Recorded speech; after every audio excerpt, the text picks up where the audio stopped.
Hello dear friends, मैं doctor कांचन दुरुक्कर। मैं स्त्री रोग तज्ञ और टेस्टी बेबी कंसल्टेंट हूँ और पिछले 10 वर्ष से पुणे में कार्यरत हूँ। आज हमारे साथ डॉक्टर किशोरी माने हैं जो कि चाइल्ड बर्थ एजुकेटर और जाने माने योगा थेरेपिस्ट है। सो आज हमें डॉक्टर किशोरी बताने वाले हैं कि कैसे योगा जो है वो हमारा फर्टिलिटी इंप्रूव करने में मदद कर सकता है, क्या क्या पोस्चर्स होते हैं, क्या क्या एक्सरसाइजेस होते हैं, वो हमें आज वो बताने वाले हैं। So welcome doctor Kishori. Hello everyone. Yes. So yes. So पहले तो मैं डॉक्टर किशोरी आपसे पूछना चाहूंगी कि कैसे, क्या सही में योगा जो है वो फर्टिलिटी बूस्ट करने में मदद कर सकता है? यस यस बिल्कुल। योगा जो है फर्टिलिटी को एनहांस करने में बिल्कुल मदद कर सकता है। आज अगर हम देखेंगे तो मेजर जो रीज़न है इनफर्टिलिटी का, that is stress. So Okay. Stress management के लिए योगा को हम एक रेमेडी, होलिस्टिक रेमेडी के बतौर हम देख सकते हैं। Okay. सो ये योगा जो है, इसके वजह से क्या होता है, हमारा जो रिप्रोडक्टिव सिस्टम है उसको ब्लड सर्कुलेशन बढ़ता है। Okay. जो ब्रीदिंग है या मेडिटेशन है वो not only for the body but mind को भी अपलिफ्ट करता है। ठीक है। और हमारी ग्रोइंग रीजन को फ्लेक्सिबल बनाता है और ओवरऑल हमारी बॉडी में जो टॉक्सिन है उसको फ्लश आउट करने में मदद करता है। ओके, सो काफ़ी काफ़ी वाइड हमें यूजेस बताए हैं डॉक्टर किशोरी ने कि कैसे इम्प्रूव करता है फर्टिलिटी को इन ऑल एस्पेक्ट्स। सो मुझे बताइए डॉक्टर किशोरी, कैसे पोस्चर्स रहते हैं, क्या क्या पोस्चर्स है जो कि फर्टिलिटी के लिए पर्टिकुलरली इम्पॉर्टेंट रहते हैं, जो इम्प्रूव कर सकते हैं हम फर्टिलिटी में फीमेल्स को बता सकते हैं? सो मेन जो पोस्चर होते हैं that is lower body part. हमारे Okay. रिप्रोडक्टिव सिस्टम को स्ट्रेंथन करने के लिए जो एक्सरसाइज है वो majorly pre conception yoga, that is for fertility yoga के लिए इम्पॉर्टेंट होते हैं। उसमें सबसे पहले है बटरफ्लाई पोस्चर जो होता है, उसको हम कहते हैं बद्ध कोणासन। Okay. देन सेतु बंदासन, ब्रिज पोज भी बहुत इंपॉर्टेंट होता है। Okay. फॉरवर्ड बेंडिंग में भी बहुत सारे आसनास होते हैं, लाइक पद्मासन योग मुद्रा टाइप 1, पद्मासन योग मुद्रा टाइप 2, Okay. पश्चिमोत्तानासन, ये बालासन या शशांकासन, ये जो आसनास होते हैं वो लोअर बॉडी पार्ट को ज़्यादा टारगेट करते हैं। सो ये आसना जो है बहुत इंपॉर्टेंट होते हैं फर्टिलिटी को एनहांस करने के लिए। ओके, सो कुछ ऐसे टारगेटेड योगास भी है जो हम कर सकते हैं। सो हम आगे के हमारे वीडियोस में प्रॉपर ये कैसे वीडियोस सॉरी ये जो पोस्चर्स है और ये योगास है वो किए जाते हैं, ये भी हमारे आगे के वीडियोस में हम बताने वाले हैं। डॉक्टर किशोरी हमें गाइड करने वाले हैं, so stay tune for that. अब हम जानने वाले हैं कि क्या क्या ब्रीदिंग एक्सरसाइजेज जो है वो होते हैं जो कि हम कर सकते हैं जब हम कंसीव करने का प्लान कर रहे हैं तब, या फिर अगर हम इनफर्टिलिटी से स्ट्रगल कर रहे हैं तब क्या क्या ब्रीदिंग एक्सरसाइजेज जो है वो कैसे हमें हेल्प करते हैं, ये जानने वाले हैं। सी मेजरली ब्रीदिंग एक्सरसाइज का जो मेन मोटो होता है दैट इज ऑक्सीजन सेचुरेशन। हमारे बॉडी में जो ऑक्सीजन सेचुरेशन है वो बढ़ाना बहुत Okay. इंपॉर्टेंट होता है। सो ब्रीदिंग एक्सरसाइज में नॉर्मल जो करते हैं दैट इज अनुलोम विलोम। अनुलोम विलोम सभी को पता है। सेकेंड वन इज भ्रामरी प्राणायाम होता है। Third one is deep breathing. ये जो 2-3 टाइप के ब्रीदिंग एक्सरसाइज है बहुत ज़्यादा इंपॉर्टेंट होते हैं। ओके। ओके, सो ये सारे जो ब्रीदिंग एक्सरसाइजेस है वो बेसिकली ऑक्सीजन हमारे बॉडी का बढ़ाते हैं और जो रिएक्टिव ऑक्सीजन स्पीसीज है जो हम बोलते हैं कि ऑक्सीडेटिव स्ट्रेस, उसको कम करते हैं। और उसकी वजह से ये जो ऑक्सीडेटिव स्ट्रेस कम करने की वजह से ये फर्टिलिटी जो है हमारा इन्हांस होने में मदद करता है।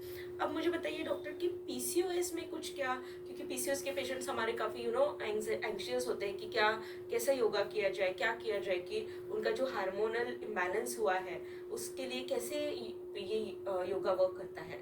सी पीसीओएस जो है that is majorly due to the stress and sedentary lifestyle जो है उसके वजह से है। सो और मेन रीजन जो होता है that is hormonal imbalance. So hormonal balance के तरफ हमें ज़्यादा ध्यान देना है। सो हार्मोन को बैलेंस करने के लिए जो आसनास होते हैं वो बहुत इंपॉर्टेंट होते हैं, वो हमें करना चाहिए। उसमें भी मेजरली लोअर बॉडी पार्ट के एक्सरसाइज हमें करना है जो हमारी रिप्रोडक्टिव सिस्टम को स्ट्रेंथन करते हैं और रिप्रोडक्टिव सिस्टम को ब्लड फ्लो बढ़ाते हैं। उनका हमें ज़्यादा से ज़्यादा प्रैक्टिस करना चाहिए। ओके, सो कौन से ऐसे स्पेसिफिक इसमें कुछ आप बताएंगे, कुछ नाम हमें बताएंगे कि ऐसे कोई कोई एक्सरसाइजेज जो है? उसमें भी फॉरवर्ड बेंडिंग है। उसमें से सबसे बढ़िया जो है that is the butterfly pose. वो सभी वो क्या करता है, हमारी रिप्रोडक्टिव सिस्टम को स्ट्रेंथन करता है और हमारे जो एडक्टर मसल है उसको भी स्ट्रेच करता है। सो बहुत इंपॉर्टेंट है। बटरफ्लाई पोज है, ग्राइंडिंग पोज है। ओके। अच्छा डॉक्टर, हमें आगे बताइए कि कितने फ्रिक्वेंटली हमने ये योगा करना चाहिए, कितने ड्यूरेशन ऑफ, मतलब एक दिन में कितना हमने इसके लिए टाइम देना चाहिए, एक वीक में हमने कितना टाइम देना चाहिए, ये हमें गाइड कीजिए। सी अगर नॉर्मल वेल बीइंग के लिए, फर्टिलिटी को एनहांस करने के लिए हम योगासना कर रहे हैं तो 2 महीने 3 महीने भी चल जाते हैं, बट अगर if you are suffering from the PCOS then you have to do the practice for at least 3 month. Okay. 3 month के लिए प्रैक्टिस करना बहुत इंपॉर्टेंट होता Okay. है, और डेली 30 मिनट के लिए आप योगा कर सकते हो। Otherwise you can plan your yoga practice thrice in a week for at least 1 hour. Okay, so हम, ऐसा ज़रूरी नहीं है कि आप रोज़ ही ये योगा के लिए टाइम दीजिए। अगर आप बिजी है, आप नहीं रोज़ टाइम दे पा रहे, तो एटलीस्ट आप 3 days इन अ वीक भी प्लान कर सकते हैं 1 hour के लिए, या फिर हाफ एन आवर के लिए 5 days इन अ वीक, ऐसा भी जैसे Yes, हम definitely. बोलते हैं वैसा आप प्लान कर सकते हैं। और ज़रूर इतना टाइम तो हम खुद के लिए ज़रूर निकाल ही सकते हैं।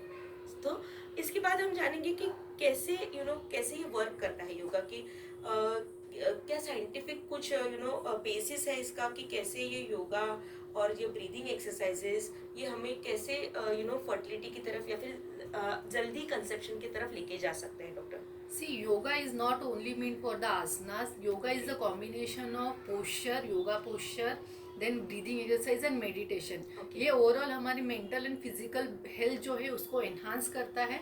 और Okay. अगर मेंटल हेल्थ के बारे में अगर हम देखें तो अगर ये सभी जो एक्सरसाइज है, ये पूरा ओवरऑल जो योगा है वो हमारे ब्रेन को स्टिमुलेट करता है। Okay. ब्रेन में जो पिट्यूटरी ग्लैंड है, जो majorly master endocrine gland, that is the hypothalamus, उसको स्टिमुलेट करेगा। Okay. और उससे जो हार्मोन सिक्रीट होते हैं वो हमारे रिप्रोडक्टिव ऑर्गन को टारगेट करते हैं। सो ओवरऑल जो ये जो साइकिल है वो मेंटेन करने के लिए, हार्मोनल बैलेंस के लिए ये जो पोस्चर है वो बहुत ज़्यादा बेनिफिशियल है। ओके, और सो जो हमें हमें एक्चुअली पहले लगता था कि योगा मतलब ओनली एक्सरसाइजेज है। So yoga is not only exercise, it is amalgamation, we can say कि इसमें सारा कुछ इंक्लूडेड है। इसमें ब्रीदिंग एक्सरसाइजेज इंक्लूडेड है, इसमें योगा पोस्चर्स इंक्लूडेड है, इसमें आपके बाकी के भी जो भी स्ट्रेस रिलीविंग जो थिंग्स है वो सारे कुछ ये योगा में इंक्लूडेड है। So it is a complete एक केयर है हमारे बॉडी की, जो ज़रूर सभी ने अगर आप इनफर्टिलिटी से स्ट्रगल कर रहे हो या फिर आप कंसेप्शन के लिए ट्राई कर रहे हो, तो ज़रूर आपने इस योगा का बेनिफिट लेना चाहिए, ताकि आपका जो स्ट्रेस है वो भी कम रहे। आप ऑफ कोर्स आईवीएफ का भी या फिर इनफर्टिलिटी का ट्रीटमेंट भी काफ़ी स्ट्रेसफुल रहता है, बिकॉज थोड़ा कॉस्टली भी रहता है, थोड़ा टाइम कंज्यूमिंग भी रहता है, आपको काफ़ी विजिट्स के लिए भी जाना होता है, तो ये जो ड्यूरेशन ऑफ का जो रहता है वो भी थोड़ा स्ट्रेसफुल रहता है। तो उसको भी आप स्ट्रेस फ्री बनाने के लिए भी योगा आपके इसमें इंक्लूड कर सकते हो, आपके डे टू डे रूटीन में आप इंक्लूड कर सकते हो, ताकि आपका जो जर्नी है वो स्मूथ हो सके। सो डॉक्टर किशोरी, आपने आज बहुत ही अच्छा हमें गाइड किया, जो इंसाइट आपने आज योगा के ऊपर हमें प्रोवाइड किया वो काफ़ी यूजफुल हमारे व्यूअर्स के लिए रहेगा। So thank you so much for this guidance, and hope जो वीडियो सेशंस हम करने वाले हैं वो भी हमारे व्यूअर्स के लिए इंफॉर्मेटिव और बेनिफिशियल रहेंगे। Okay, thank you ma'am. Thank you so much, thank you.